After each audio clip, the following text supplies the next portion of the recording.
নেতৃবৃন্দ, উপস্থিত আছেন শ্রদ্ধেয় ছাত্রছাত্রী ভাই বোনেদের আমার সালাম প্রদান করতেছি। আসসালামু আলাইকুম ওয়া রাহমাতুল্লাহি ওয়া বারাকাতুহু। আজকে আমার বক্তব্য হবে জুলাই গণঅভ্যুত্থান নিয়ে। জুলাই গণঅভ্যুত্থান প্রতিবাদ আগুনে জন্মানো এক ইতিহাস। বাংলাদেশের ইতিহাসে জুলাই গণঅভ্যুত্থান কোনো সাধারণ ঘটনা নয়। এটি ছিল বুকের রক্ত দিয়ে লেখা এক জাগরণের নাম।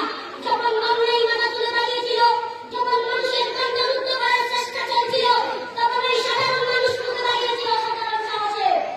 রাজপথে নেমে এসেছিল ছাত্র, ছাত্রী, শ্রমিক, কৃষক, হাতে কোনো রক্ত নয়, বুকে ছিল রক্তপ্রত্যয়, আর চোখে ছিল মুক্তির স্বপ্ন। সেই জুলাইয়ের দিনগুলোতে রাজপথে বেঁচেছিল মানুষের স্লোগানে, বাতাস স্থায়ী হয়ে উঠেছিল প্রতিবাদ